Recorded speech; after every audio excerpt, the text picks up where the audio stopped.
Hey everyone, welcome back to the story. Well, we are halfway through now in the story. We're going through the Old Testament, and today we're going to be really kind of landing on answering this question. How is it that we are supposed to respond in the face of fear? This is a little bit of a piggyback off of last week when we were talking about God being, some people feel like they're looking for a quick fix in order to address the issues and the problems of life. But God isn't really a quick fix kind of God. God's a God of process. God's a God of restoration. And so usually when we are afraid or experiencing fear, we want out of that fear as soon as possible. So how are we supposed to respond? What does it look like to faithfully respond when we experience fear? Well, reminder, we are now in the time of the history of God's people where we're in the divided kingdom between the north and the south. So as a reminder, the 10 tribes of Israel are now the northern kingdom, known as Israel, led by King Jeroboam. And then the southern kingdom, the kingdom of Judah, with the other 2 tribes of Israel, led by Rehoboam. Now, we're going to fast forward through time, and there are some different kings that come along. And so we actually need to jump about 180 years. I know, it's a lot. But just to give you an idea of the timeline, last week we talked a little bit about Ahab and Jezebel. So that's 60 years later. 60 years later, Ahab is the king of the northern kingdom of Israel, and Asa is the king of the southern kingdom of Israel. Now, jump forward 180 years, and now the king of Israel, that northern kingdom, is Hoshea, who turns out to be the very last king of the northern kingdom. It's the last time that portion of the divided kingdom is going to have a king at all. And we're going to see why in just a few minutes. And then the southern kingdom is King Ahaz. And so let's jump now to where we are in the story, 2 Kings chapter 17. The king of Assyria invaded the entire land, marched against Samaria, and laid siege to it for 3 years. In the 9th year of Hoshea, the king of Assyria captured Samaria and deported the Israelites to Assyria. So that was the northern kingdom was conquered by the Assyrians and the people taken away to Assyria. All this took place because the Israelites had sinned against the Lord their God who had brought them up out of Egypt from under the power of Pharaoh, king of Egypt. They worshipped other gods. At every high place they burned incense as the nations whom the Lord had driven out before them had done. They did wicked things that aroused the Lord's anger. But they would not listen and were as stiff-necked as their ancestors, who did not trust in the Lord their God. So we get a little recap of us. Remember why everything's falling apart. It's because of unfaithfulness. It's because they did not trust the Lord every step of the way. And we've been seeing this story just go off the rails as the kings of Israel have failed epically to follow God. Despite all the times that God intervenes, doesn't seem to matter. It just gets worse and worse. People can't help themselves but to do the wrong thing. And so the Assyrian army conquers the northern kingdom. The Israelites are exiled to Assyria. But remember why. Remember what it says, because they did not trust. One of the refrains that keeps coming up over and over again is that trust is a big deal to God. Trust is probably the most important thing to God. Remember how we talked about God doesn't really care about your ability. He cares about your capacity to trust in Him.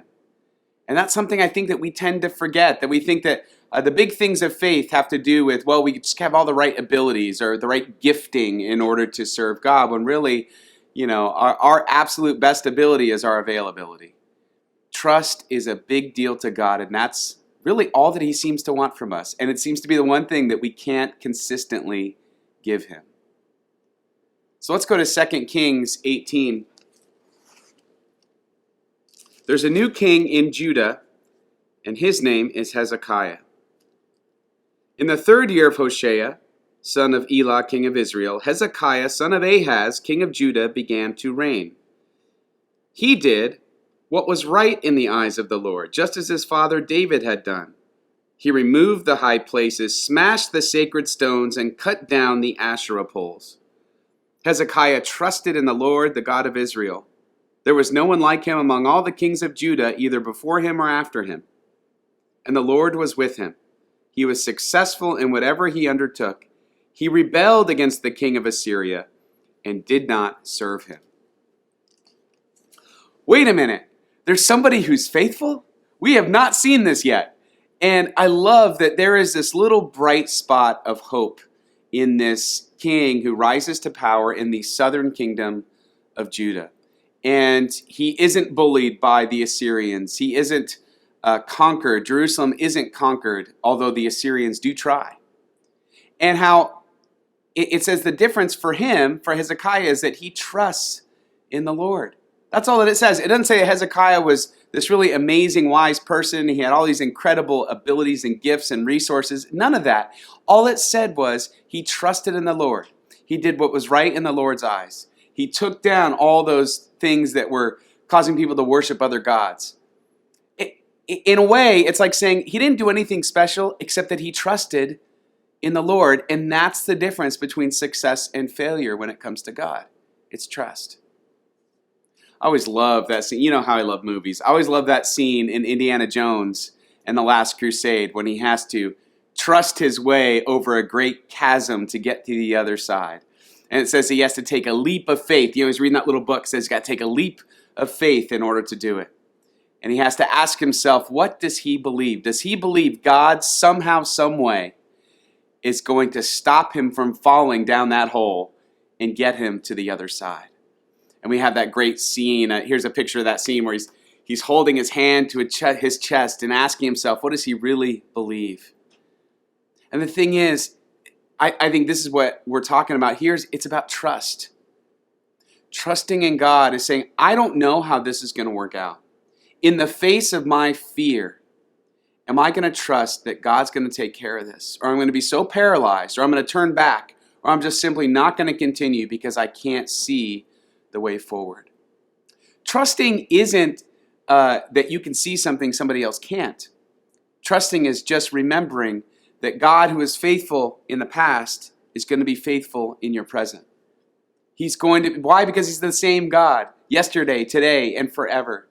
And we know that if we trust him from before, we could trust him for right now. And so the two kingdoms now look like this. So the 10 tribes of Israel now are scattered in the northern kingdom. They're ruled by the Assyrian Empire. And the 2 tribes of Israel in the southern kingdom are still intact in the kingdom of Judah with the king Hezekiah. Now, at one point, the Assyrian army does try to conquer the southern kingdom as well. And they give all sorts of threats. They have Judah outnumbered. They're surrounded the city of Jerusalem, and all hope looks lost. And Hezekiah is afraid. So he goes to the temple of the Lord. We're going to talk more about that in a moment. He goes to the temple and he seeks out the wisdom of a prophet. This prophet's name is Isaiah. Isaiah is a really important prophet in the Old Testament, and he's a prophet from about the year 740 to the year 700 BC. Remember, when we're in BC, we work backwards, so it's 740 to 700. And his answer to Hezekiah, you have to trust. You have to trust that God is not going to let you down. Remember, God's got you. He doesn't want to see you fall. And if you continue to be faithful and put your trust in the Lord, you have nothing to fear. I know that's always easier said than done. But you think about it, what do we have to fear? Why is it that fear takes up so much real estate in our hearts? Even those of us who know God, who know that he's faithful, all of these things, why does fear sometimes ruin our faith? Or at the very least, why does it sometimes minimize our faith or question our faith? Well, it's because fear is powerful. It's really powerful. And fear, though, the reason why God cares about fear is because it's really the opposite of trust. So I remember when I was a kid, we used to go to Disneyland a couple times a year because I grew up in Southern California. We lived only about half hour from Disneyland. And so everybody's birthday, we always went to Disneyland. And I remember when I was little, I was always scared to go on Space Mountain. Always. I just took a look at that building, and here's a picture of it. I took a look at that building. I'm like, there's no way. It's a roller coaster in the dark. I don't know if I'm up for that. But in the end, what tipped me over the line for deciding to ride it was, I'm like, hey, this is Disney.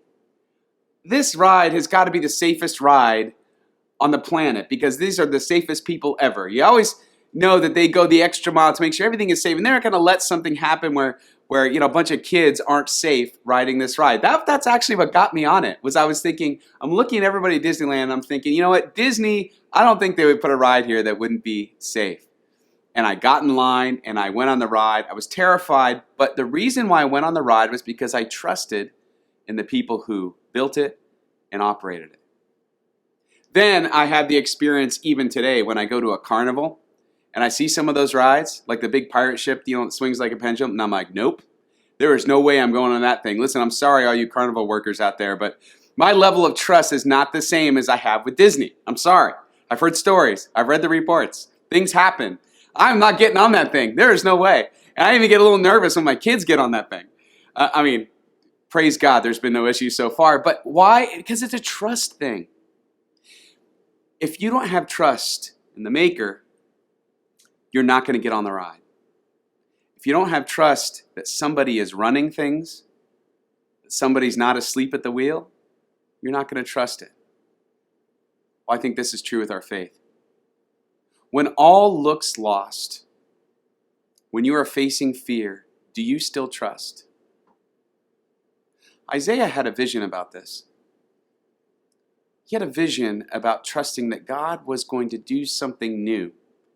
And it seemed like a little bit of a departure from what God had done before. Let me explain what I mean. First, let's talk a little bit about the temple in Jerusalem, because there's a couple of things you'll need to know for this illustration, to understand this illustration. The first is, Jerusalem is the capital of Judah. It at one time was the capital of all the nation of Israel, and it's literally built on a hill. It's called the City of God, and the temple, Solomon's temple that he built, is at the highest place. And this was very symbolic, of course, that God's house is the highest place in our nation. It is the most important thing to us.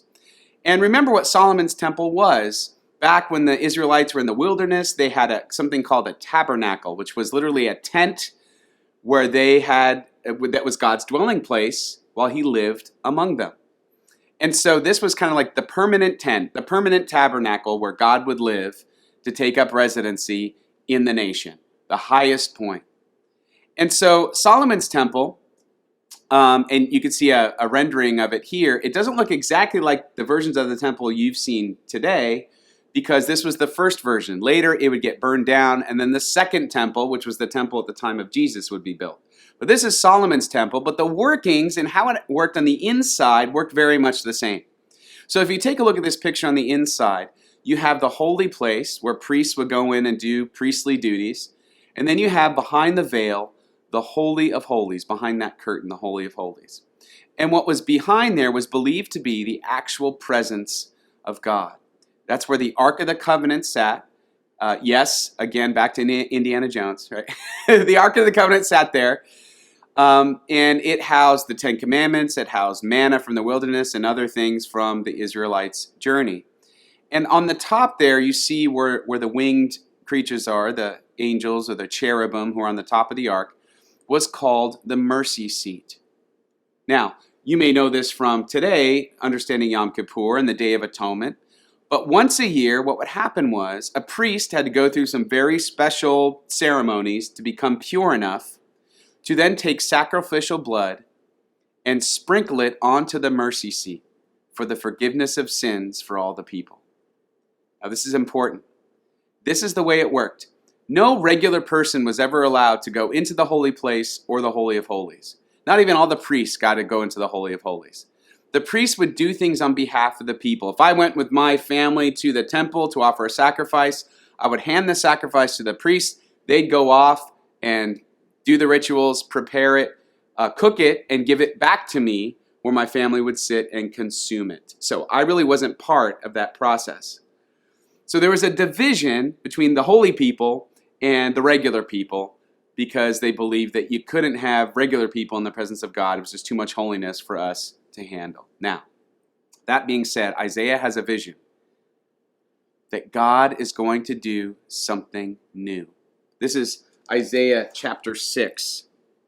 In the year that King Uzziah died, I saw the Lord high and exalted, seated on a throne, This is presumably in the temple. And the train of his robe filled the temple. Above him were seraphim, each with 6 wings. With 2 wings they covered their faces, with 2 they covered their feet, and with 2 they were flying. And they were calling to one another, Holy, holy, holy is the Lord Almighty. The whole earth is full of his glory. At the sound of their voices, the doorposts and thresholds shook, and the temple was filled with smoke. Woe to me, I cried, I am ruined, for I am a man of unclean lips, and I live among a people of unclean lips, and my eyes have seen the King, the Lord Almighty. Then one of the seraphim flew to me with a live coal in his hand, a coal that would have come from the altar where the sacrifices were being burned, which he had taken with tongs from the altar. With it he touched my mouth and said, See, this has touched your lips. Your guilt is taken away and your sin atoned for. Then I heard the voice of the Lord saying, Whom shall I send? And who will go for us? And I said, Here I am, send me.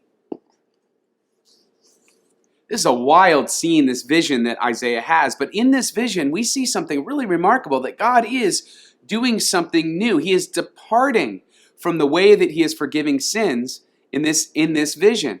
Atonement is given directly to Isaiah without the priest and not on the Day of Atonement.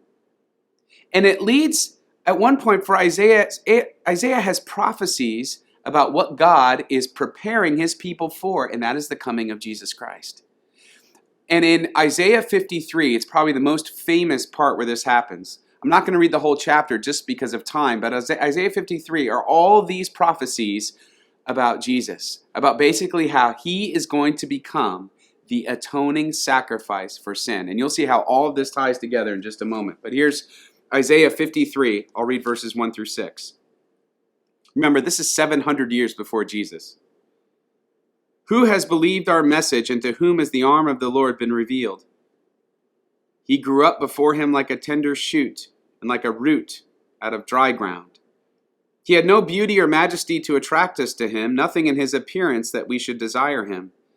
He was despised and rejected by mankind, a man of suffering and familiar with pain. Like one from whom people hide their faces, he was despised, and we held him in low esteem. Surely he took up our pain and bore our suffering, yet we considered him punished by God, stricken by him and afflicted. But he was pierced for our transgressions. He was crushed for our iniquities. The punishment that brought us peace was on him, and by his wounds we are healed. We all like sheep have gone astray. Each of us has turned to our own way, and the Lord has laid on him the iniquity of us all. Isaiah, throughout this chapter, is describing that Jesus becomes the new way of atonement. And here's the wild thing. Later on in the New Testament, in the book of Hebrews, the writer would talk specifically about this, and that's this. The mercy seat. That place where the sacrifice is made for the forgiveness of sins in the Holy of Holies. It's saying that what Jesus did, he became the sacrifice and the priest and the go-between. His blood sprinkled on the mercy seat. And his blood was so powerful because it's the blood of God himself, that it's a forever sacrifice that never needs to get renewed. And that he is the way that we get atonement directly through faith. In other words, there is no more Holy of Holies. Well, actually, that's not exactly true. The Holy of Holies now exists within us. What happens after the cross, it says that you become a temple for the Lord. You become the new dwelling place. You are the new tabernacle where the Spirit of the Lord lives. And that sacrifice, that atoning sacrifice for the forgiving of sins happens within you through faith in Jesus Christ. Jesus himself sits on the mercy seat of your heart, offering his blood for forgiveness of sins forever. And I have to ask this question, if that's true, and if we believe that that is the case, why do we fear? What is left to be afraid of? How should we respond? Well, just like that scene in the movie, you have to trust. You have to really check what you believe. But something else is true, and I think this is what Isaiah says when he's like, send me, here I am, send me, is that you have to actually take a step in that trust. It's one thing to say you trust God, it's another thing to take a step into the abyss. The step is the validation of trust. How do we respond? Well, as Hezekiah says, we've got to trust. And as Isaiah says, we got to take a step. I think if we trust and take steps in our lives, it is no coincidence that we feel closer to God, closer to what He wants for us, and we turn out to flourish and be fulfilled way more than we otherwise would. So I want to ask you this question. In the face of whatever fear that you're facing, where in your life can you trust and take a step? It doesn't have to be something big. In fact, it's funny. It's usually in the small things, but the small things add up. Where in your life can you trust and take a step? Don't wait another minute. Trust Him. You could trust the owner-operator of the ride. You know that you're going to be safe when you step out. And most importantly, what you do is going to prosper. You are going to step into the purpose that He's prepared for you. This is a chapter in your story. Have a great week, everyone.